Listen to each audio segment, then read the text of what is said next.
I got some cold hard facts and admittedly some soft opinions on who exactly did Zuko marry and who is the mother of Firelord Izumi.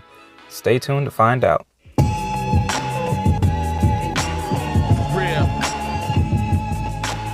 If you're new here, we do plenty of Avatar videos, including episode reviews, theory, analysis, a bi-weekly podcast, and more, so be sure to subscribe so you don't miss out. Today's video, we'll try to figure out just who Zuko married and who is the mother of Firelord Izumi. It is never outright stated in the post-show comics or in Legend of Korra who Zuko married. I'm going to look at the possibility of several suspects, including some popular characters and some more obscure ones, and rank them by the probability of being Zuko's wife. Let's get started. Possible wife number 6, Song. Song was the Earth Kingdom girl that helped Zuko and Iroh after Iroh poisoned himself. She seems to immediately sympathize with him. Her and Zuko share in the experience of having an absent father and being burnt by the Fire Nation. I see a Zutara comparison here. I'm very sorry, Zutara fans, if that is sacrilegious to you, but as a non-Zutara shipper, the aspect of their possible but not real relationship that is appealing to me is they are both victims of war from two different sides, who could move past that and love each other. Zuko and Song could have that same thing. That being said, they don't seem to have much chemistry, so I give this a 0% chance of happening. Possible wife number 5, Toph.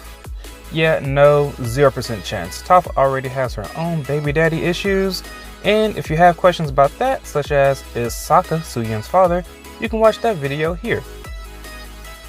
Possible wife number 4, Unknown. The world of Avatar is big and wide, and there are plenty of women Zuko could have married.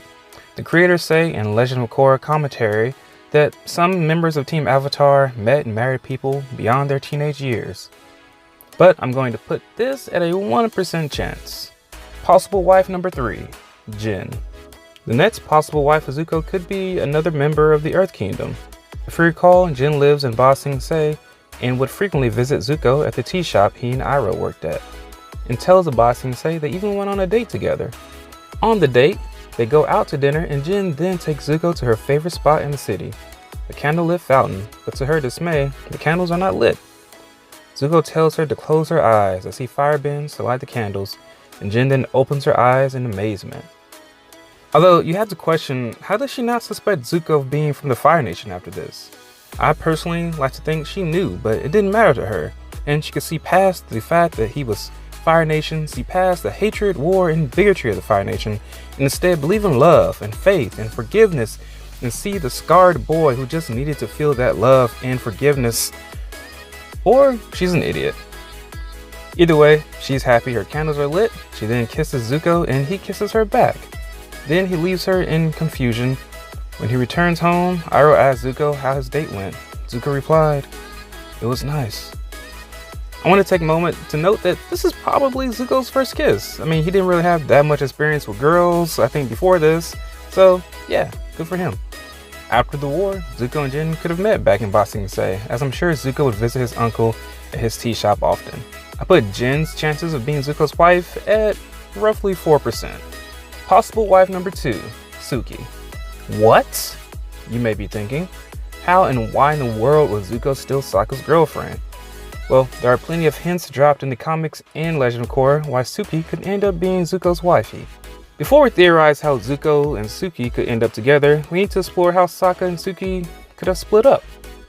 First, in Legend of Korra, there is no mention of Sokka's love life. I think it's safe to say he didn't have kids, or it would have been mentioned, especially in books 1 through 3, where Sokka's presence is felt.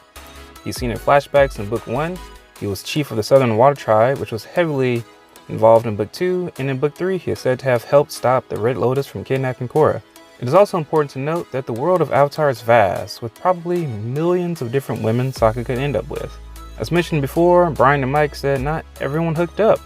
Some would go on to meet and have relationships with people beyond their teenage years. So there are some reasons why Sokka and Suki may not be in-game, but where does Zuko come in? Well, Zuko and Suki have a great admiration and respect for each other. So much so that Suki, along with other Kyoshi warriors, served as his personal bodyguard after the war. This is where, canonically, they seem to share more intimate moments. We can start to see their relationship building. Even Zuko's little sister, not talking about Azula, remarks to Zuko how pretty Suki is, and Zuko agrees with her. Their most intimate moment comes shortly after Zuko and Mei break up in the comic The Promise. Suki tells Zuko that the Kyoshi warriors are worried about him, that personally, she is worried about him. Now in real life, these can be fairly meaningless things, but in storytelling, this is obvious foreshadowing. This makes total sense in the story as well. Since the end of the 100-Year War, Zuko has had trouble dealing with the aftermath of it. After all, 100 years is a long time of pain, loss, and war. It could take a grand gesture to gain meaningful peace. Throughout history and literature, marriages have been used as a grand gesture to broker peace and establish new partnerships. In this case, Zuko marrying the highly esteemed leader of the Kyoshi warriors will serve that purpose. So, accounting for their recent chemistry and foreshadowing in the comics and political motivations a marriage could have, I would give it a 15% chance of Suki being Zuko's wife. And here it is, the possible wife number 1, Mei. This is the one most fans assume Zuko marries. Their relationship started when they were kids and were crushing on each other. Zuko and Mei have an off-again, on-again romance starting in Book 3 of Avatar when they started dating. In the episode The Beach, they briefly broke up after Zuko let his temper get the best of him, but by the end of the episode, they were back together. They broke up again during the days of Black Sun when Zuko left a note for her saying he is leaving to join the Avatar to defeat the Fire Nation. And then they got back together at the series finale, and Mei told Zuko in a playful, threatening manner to never break up with her again. With a combination of the stresses of being the Fire Lord, trying to establish peace after a 100-year war, and assassination attempts, Zuko sort of closes Mei out of his life, leading to him not confiding in her and keeping secrets from her. This leads Mei to ending their relationship, and this is where they currently stand in the comics and in canon. One of the evidence that Zuko ends up marrying Mei is that they actually do really love each other. One of the most jaw-dropping moments from the show is Mei confessing her love for Zuko in front of Azula. Why would you do it? You know the consequences. You miscalculated. I love Zuko more than I fear you. The two do love each other. That much is very clear. But I personally find their relationship to be one of the most unhealthiest in the show. While it is probably more like real-world relationships, I still prefer a better, more healthy one. But I can't deny the evidence. And the biggest piece of evidence that Zuko marries Mei comes straight from Avatar comics writer Gene Luen Yang. In a panel at Emerald City Comic Con, he talks about how a fan wrote him and told him he broke love by breaking up a couple that he doesn't name, not to spoil anything. Yes, I got one email that said that I broke love because I had two characters break up. I don't even want to say who because we're going to get into it. Because we might have a revolt in this room. It ended up being a temporary breakup. They got back together like 3 years later. Even though he didn't say it was Zuko and Mei, we can safely assume it's them because he only broke up two couples in the Avatar comics, Zuko Mei and Mei Kilo. And I don't think anyone really cares about Kilo enough to write the author. Maybe there is. Now, even if he was referring to Zuko and Mei getting back together in 3 years, that's not set in stone, but it still makes it far more probable. I'm going to say there's an 80% chance Mei marries Zuko. But there's still the question, who is Izumi's mother? We're just going to assume they're the same person, because if they're different, I then have to theorize that after Zuko and Mei get married, she dies in a knife throwing accident and Zuko remarried and has Izumi, and that theory went down a dark path very fast. My apologies.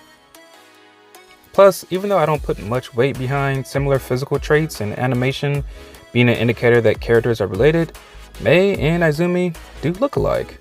Plus, the meaning of Izumi in Japanese means spring or fountain, which Zuko and Mai have a wonderful memory together of them in a fountain. Although, to be fair, so does Jin. Alright, who do you think Zuko married and who is the mother of Izumi? Let me know any of your wildest theories. I love hearing them, even if it's somehow Katara. If you like this video, please like and share. It really helps the channel out, and consider subscribing. And sincerely, thank you for watching. I'm out.